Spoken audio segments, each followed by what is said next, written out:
Good afternoon, folks. It's about 3 o'clock on a beautiful Saturday afternoon, and the graduation at the school I work at just happened. So summer is here officially, which is a really great feeling. There's some more stuff, works, grade reports, that sort of thing that needs to be done. But life is opening up in a really nice way. So I'm really looking forward to the next several months. Anyways, I have a few viewer collection videos that I want to make in the next couple days, and a few other videos, including what's this?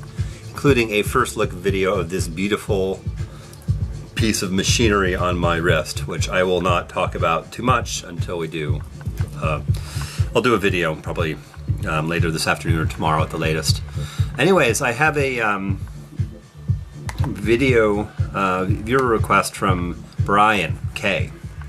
And Brian wrote to me. He says, "Hi Johnny, please review my collection I have of a 5512 Submariner and a 16013 head-only two-tone Datejust. Both pieces are from the 1970s, inherited from my grandfather. I'm 25 years old and I'm building a collection looking to slowly add some classics over the years. Please send me a link on how to contribute to the channel." I appreciate it, Brian. Now, I replied to Brian just saying that I don't know a lot about. I asked him to tell me a little bit more about himself, interest, taste, that sort of thing, because it's nice to know who it is I'm talking to, whose collection it is. You know what I mean? Because I think that really suits. It's like different styles, lifestyles, etc. Different kinds of watches. I mean, I believe that anyone can own any watch and enjoy it. But it's also good to know what fields you work in, that sort of thing. Anyways, I also told Brian that I don't know a lot about vintage watches. Although this, there's a couple things I am going to say in a few minutes. Although this is definitely an area that I want to expand upon. I have that this great wristwatch annual that's a lot of fun just to have. Great bathroom reading, folks. And I think they have one of vintage watches that I'm probably going to get. I should get that in the next couple days or so, because I really do want to expand my knowledge of the history of horology, especially 20th century horology. And I actually, if I get what you're saying, Brian, I really like the approach that I think you're taking. But I'll talk about that a little bit later on. Brian wrote a reply email, which I will go through. But first of all, let's take a look at his two-watch collection.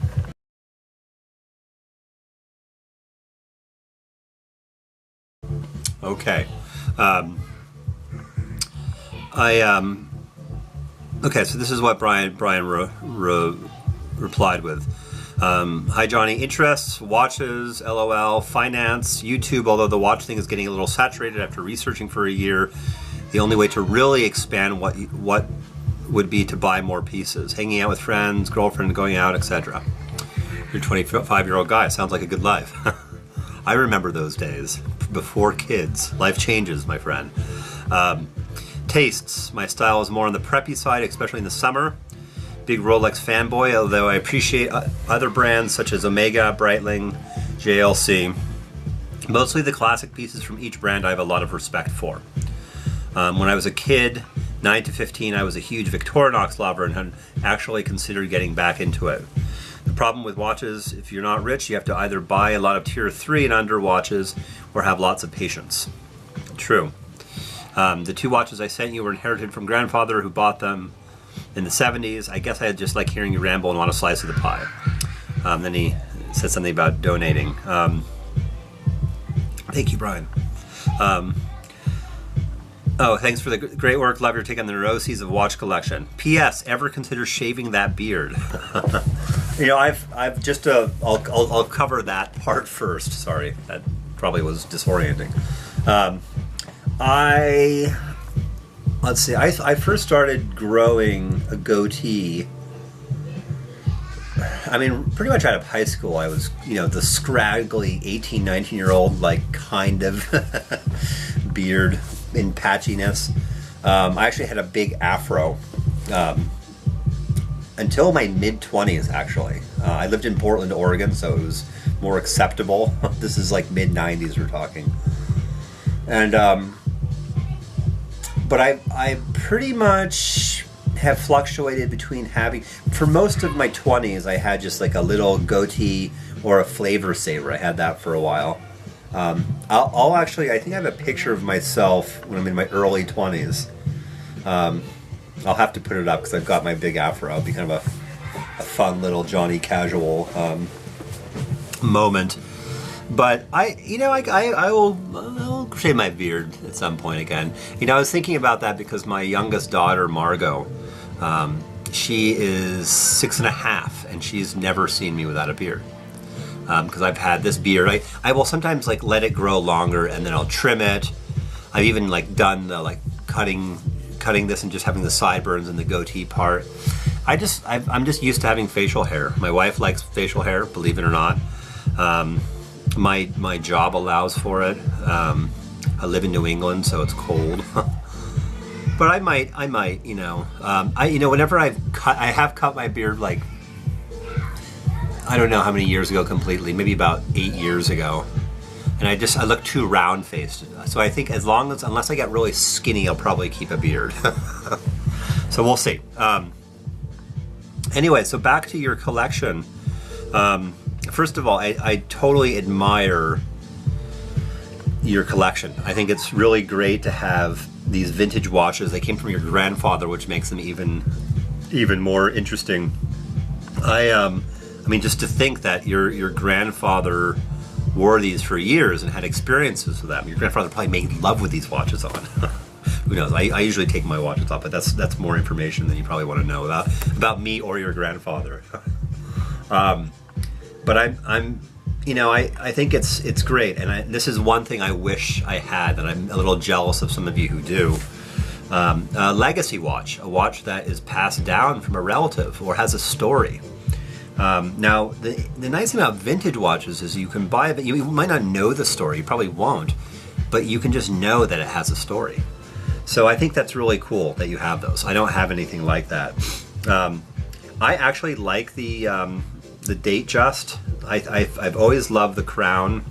I know it's probably not a turning crown. There's something about that. I don't know or the bezel, I'm sorry. And actually it looks, even the two-toneness looks pretty cool. And the sub is obviously a classic, and you want to hold on to that, both of those pieces. So yeah, if I were you, I wouldn't touch those. I would keep them, especially because you're a self-proclaimed big Rolex fanboy. So keep them. You're gonna love having these, and you're gonna love being able to pass them along to your son if you have a son someday. I personally am not a big fan of NATO straps. I know some people really love them. I would definitely, just speaking for myself, I would swap both of those out. I think the red, white, and blue on the Datejust, it just doesn't work for me. So I would you might want to invest in a nice bracelet. I don't know if you have a bracelet for either of them. It seems like you don't. A nice bracelet would be really nice, and one that I think I don't know if they're the same, the lug width, but it'd be nice to have something that you could wear on either one. A nice like light brown leather strap for that Datejust would look really nice with the gold. So I would definitely play with that a little bit. God, maybe even a mesh bracelet would look pretty cool. Anyways, so when you talk about your interests and who you are, I've talked about how I've had different phases of watch collecting, and one of the things that I could see myself getting more into in the future, once I sort of establish my, like the collection that I like as it is, which I'm getting there, I'm getting there. I could see getting into vintage watches. I could see getting into some at least. Like for instance, I would love to have an older Omega Seamaster, like one of the late 60s versions, or a Breitling Navitimer. And that's actually what I would, if I was to recommend a watch to you for your next purchase, I mean, the first thing that comes to mind is a Breitling Navitimer. I think Breitling Navitimers are iconic pieces. They really are one of the iconic sports watches, aviation watch technically. They go back to the mid, even early 50s, I believe. They're really an iconic piece, and there are lots of used vintage pieces out there. You got to be careful though, because a lot of them aren't in great shape. I'm just going to look on Watch Recon as I talk, just to see what's on there, and the Navitimer. There are newer versions, and that's the nice thing, is like if you don't want to deal with getting an older one, you could get a newer one that's in better shape. That looks awesome, and it still has that history of being connected to the Navitimer. So it's not like, even though it's not a vintage piece, like for instance, here's one. Well, this is a 2008. This is a gorgeous piece. Let's take a look. This is a 2008. Look at that nice bracelet. Very, very polished. This is on Watch You Seek. It's $4,500, so it's not cheap. The Navitimer is it's a real tier 5 watch. I would look at something like this. I'm also thinking more in terms of some of the real vintagey pieces. There's such a wide variety of them. Let's see if there's a real, some of the real old ones. Like, look at this one. This is pretty cool. 7806 from 1973. Something like that. If you're really into the vintage pieces, you're not gonna, aside from, it is one of the 10 iconic watches of any brand, the Navitimer, along with the Submariner. I mean, there's probably 2 or 3 Rolexes that would be on that. Probably the Submariner. A Daytona certainly. That would be another one to start thinking about, is getting a Daytona, especially as a Rolex fanboy. A vintage Daytona would be really cool. But the Navitimer on leather or bracelet, probably leather more, though. I think that's the more iconic version of it. You're just not going to go, you can't go wrong with that. And you have your choice of variations, you have your choice of new or vintage. I think for you, a vintage one would be really a nice way to go. Some of the newer ones have moon phases, which are pretty cool. So yeah, that would be my #1 choice for you to look out to next, especially the older ones. The all black dial ones, I think, are the oldest ones, and then the white subdials came in a little later. Another, to me, a really iconic watch that I love a lot is the Omega Seamaster Professional, the 1960s version. Now the tricky thing with those, I can show you one. Here's one from 1964. It's this one's pretty gnarly and worn, but you can see what I'm talking about. This one, this is a really classic piece, and they've done newer watches. Let's see if I can find a nicer one. I guess it would just be, if I look up Seamaster Professional. Let's see what we get there. By the way, I am listening to Sure I Can. Sure I Can's a DJ. He has a great monthly, if you like deep house music, he's a British DJ. On SoundCloud, he has a monthly mix that he puts out that I really like his music. Well, yeah, so the Omega, for me, the next 2 iconic pieces for you to consider would be either that old Seamaster, which I don't see any, or the Moonwatch. The Moonwatch is another really iconic piece. I like the Moonwatch, but I don't love it. It doesn't grab me in the same way that it grabs a lot of people. but there's no denying it's an iconic piece, and it would be up there as the most iconic Omega, I would say. I think the Seamaster 300 is kind of catching up a little bit, but yeah, if you're thinking of iconic Omega, it's the Moonwatch. Maybe the older Seamaster is another one to really look at. The older Seamaster, the 60s version, you can buy those, the Watchco version, which you got to be careful with that. I wouldn't mind getting the Watchco version personally, because it's basically a new watch, but it's I think they're new real Omega parts, but they've been kind of put together by Watchco. So it's not like the original watch that was made and manufactured in the 50s or the 60s. So, I mean, you can also, another iconic watch in the sports range with the Blancpain 50 Fathoms, which I think many consider it the first true dive watch. But yeah, I guess my overall feeling, I love the approach of basically getting an iconic piece from all the big brands. Get just kind of gradually, like, your collection is made up of really nice examples of iconic watches.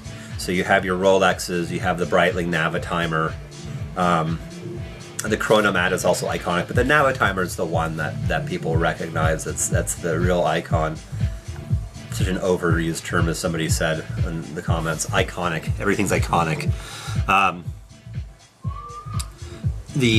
then after the Navitimer, I would look at the 60s Seamaster Professional and the Moonwatch, and then just decide. For some reason, just looking at what you have, it seems like the Moonwatch would be the way to go.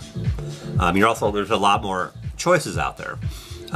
One of the nice things that the Moonwatch that some people like to do is get the Moonwatch that was made in your birth year. So you're 25, so we're talking 1990, which I believe they were making the Moonwatch, all the way through. So it's not quite vintage necessarily, but it's still 1990, you know what I mean? Let's see. Let me see what else you say.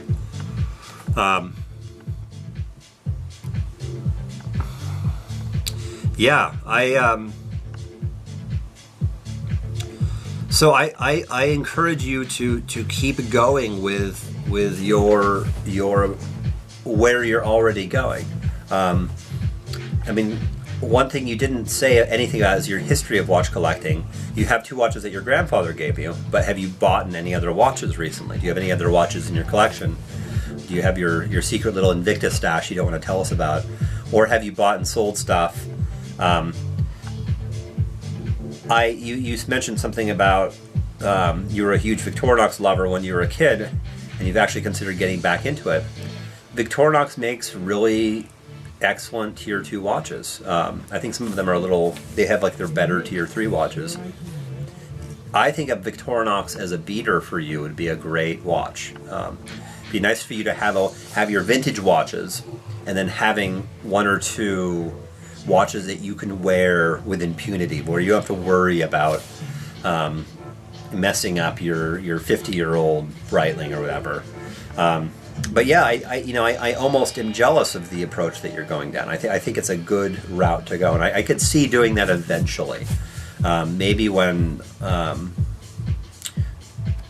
could see like really sitting down once my current phase is stabilized, and then I could see, once every year or 2, getting a new kind of iconic piece.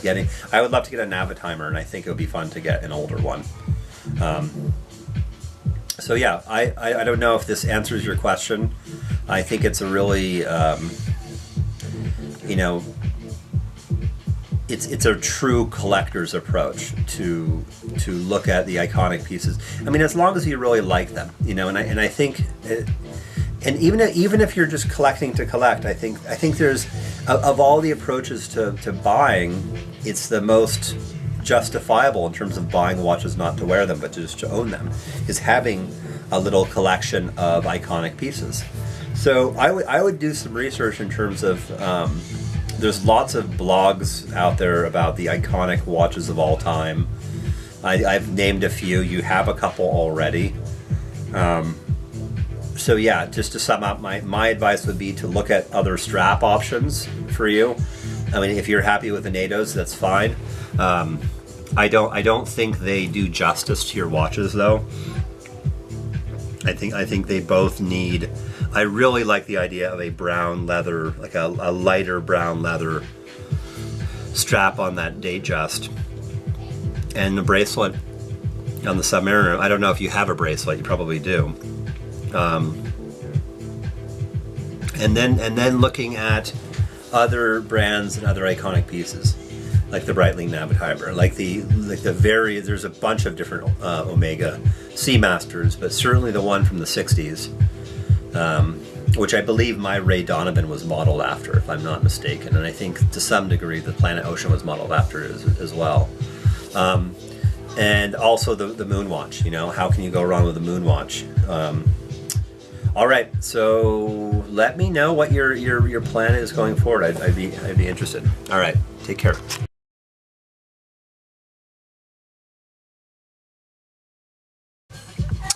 Good afternoon, folks. It's about 3 o'clock on a beautiful Saturday afternoon, and it was the graduation at the school I work at just happened.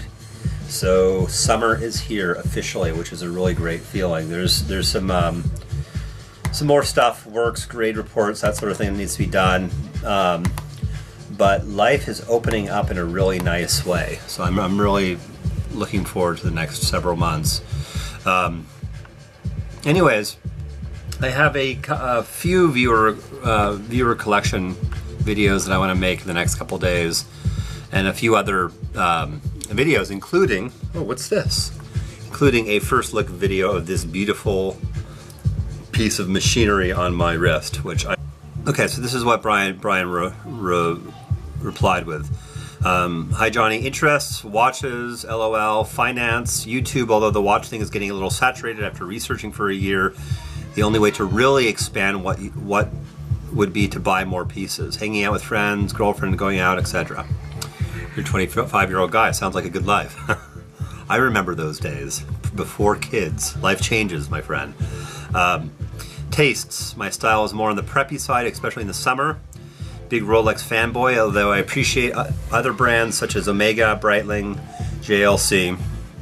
Mostly the classic pieces from each brand I have a lot of respect for. When I was a kid, 9 to 15, I was a huge Victorinox lover and had actually considered getting back into it. It's a lot of fun just to have. Great bathroom reading, folks. And I think they have one of vintage watches that I'm probably going to get. I should get that in the next couple of days or so,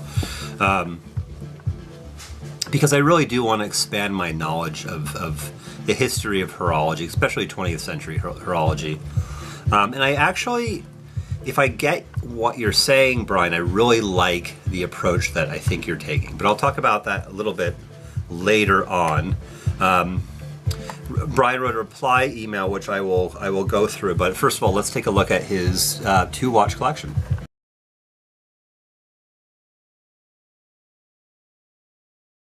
Okay. I will not talk about too much until we do. I'll do a video probably later this afternoon or tomorrow at the latest. Anyways, I have a video viewer request from Brian K. And Brian wrote to me.